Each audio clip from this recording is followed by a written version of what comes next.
ऊपर भागते हैं। जब मशीन चलती हैं तो वो इसी तरीके से चलती हैं फिर उसके बाद। गजब है आज। फिर अब हाँ, अब मार्केट थोड़ा सा अलग तस्वीर से देखें आप, तो लॉन्ग शॉट्स में 2/3 शॉट्स बने हुए इस समय। ओपन इंटरेस्ट का पुट कॉल रेशियो जो पीसीआर जो है 0.7 0.75 के जोन्स पे, जहां से बाजार आमतौर पे घूमता है। और जो दायरा बाजार के इतने दिनों से रहा है 18,000 18,250, तो हम उस लोअर लेवल्स के आसपास, उस इंपॉर्टेंट क्रूशियल बैंड के लोअर लेवल्स पर, एक इंपॉर्टेंट सपोर्ट जोन के आसपास आके खड़े हुए। समीकरण सारे बैठते हो और ऊपर से एक्सपायरी जो शायद इस मोमेंटम को अपसाइड के तूल दे सकती है। तो फिर निफ्टी का अप्रोच क्या रखूं? कल अपने स्टॉप लॉसेस, आपने कहा था स्टॉप लॉसेस ध्यान रखें, प्लेस करें और तेजी के लिए अच्छे मौके बनेंगे।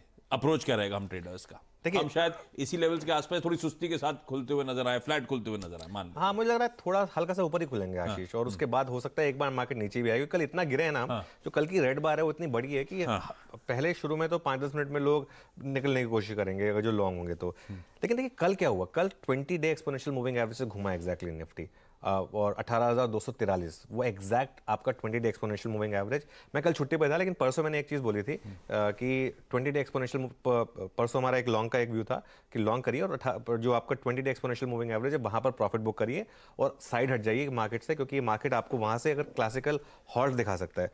तो 20 डे मूविंग एवरेज हॉल्ट जो है वो मार्केट में एक बहुत पावरफुल टूल है। अब वो हॉल्ट है या पॉज है, ये देखना है हमको। हॉल्ट या पॉज में डिफरेंस क्या है? पॉज तो ये है कि एक बार नीचे आया लेकिन ऊपर जाने के लिए नीचे आया। हॉल्ट का मतलब है कि बस वहां पे रुक गया और मार्केट नीचे जाएगा। मेरे ख्याल से ये अभी मैं कहूंगा कि पॉज है 20 डे एक्सपोनेंशियल मूविंग एवरेज पर। तो आज मुझे लग रहा है ट्रेडर को, क्योंकि कल 20 day exponential moving average pause था, आज आपको उठाना है फायदा शॉर्ट स्क्वीज का। देखिए मार्केट में हर चीज़ लेवल्स के हिसाब से होती है, एक वन साइडेड ट्रेड लेने का कोई फायदा नहीं है। तो आज मुझे लग रहा है एक शॉर्ट स्क्वीज। आज आपको स्टॉप लॉस कहाँ रखना है, जैसे आपने पूछा, सबसे इंपॉर्टेंट लेवल जो मैं 3 दिन से मेंशन कर रहा हूँ, 17,967। 17,967 का स्टॉप लॉस, वो पिछले हफ्ते का और उससे पिछले हफ्ते का लो है। 2 बार ये लो टेस्ट हुआ था 17,967। इसके लिए बहुत सिंपल 17,967। मैं तो ये कहूँगा कि एक भी पॉइंट ऊपर या नीचे नहीं, 17,967 का एक स्टॉप लॉस लगा दें। खरीदें कहाँ? या तो शुरू में खरीदें 18,020 के पास खरीदेंगे तो सबसे बेटर रहेगा। 18,020 जो कल का लो है, अगर वो टूटता है तो और भी अच्छी बात है, नहीं टूटता तो फिर आपको कंफर्मेशन मिल जाएगा कि मार्केट स्ट्रांग है। लेकिन 18,020 के पास खरीदें और टुकड़ों में खरीदें। जैसे पहले शुरू में थोड़ा सा ले लिया आपने, उसके बाद अगर नीचे आएगा तो इस पूरी डिप तक बाय करें और 17,967 का स्टॉप लॉस लगा दें। एक और तरीका है उसको प्ले करने का, 18,050 या 18,100 की कॉल। आज की नहीं, अगले हफ्ते की। आज की तो सिर्फ गैम्बलिंग हो जाएगी, जिसको करनी है वो आज की भी कर सकता है, लेकिन अगले हफ्ते की बेटर रहती है हमेशा, वो करें। और आशीष बहुत सिंपल है मेरे लिए, मैं क्यों ये कह रहा हूँ, क्योंकि अगर आप ये ट्रेड ले रहे हैं तो आपका स्टॉप लॉस कितना है? 50 पॉइंट के करीब। अगर हम 18,020 के करीब खुलते हैं मान लो और 17,967 का स्टॉप लॉस लगा रहे हैं, तो आपका रिस्क कितना है? 50 पॉइंट का। लेकिन अगर ये ट्रेड चलेगी तो आपको कितना देगी? 200 पॉइंट। तो वो आपका रिस्क रिवॉर्ड जो है 4:1 का हो जाएगा। हाँ, एक चीज़, 17,967 टूटा, एग्जिट, नो क्वेश्चन आस्क्ड।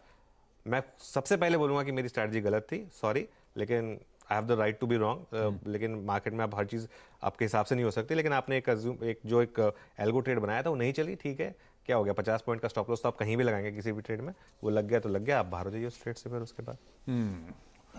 4:1 का बढ़िया रिस्क रिवॉर्ड इस समय बैठता हुआ समीकरण इंटरेस्टिंग। 17,967 यह है लेवल जहां पे हमें अपने स्टॉप लॉस प्लेस करने हैं। अगर कटा हो स्टॉप लॉस, टूटा, तो फिर एग्जिट करेंगे। अदरवाइज लग रहा है उन स्टॉप लॉसेज उस रेंज तक की कोई भी गिरावट को एक्यूमुलेट करें, अच्छे मीनिंगफुल अपसाइड, या हो सकता है उस रेंज के अपसाइड लेवल्स को रीचैलेंज करने की बाजार आज के ट्रेडिंग सेशन में कर सकता है कोशिश। ये निफ्टी को लेकर व्यू। कल दिक्कत ज्यादा हुई निफ्टी बैंक को लेकर, और वो था कि सारी अच्छी खबरों के बीच बिकवाली का प्रेशर आ गई।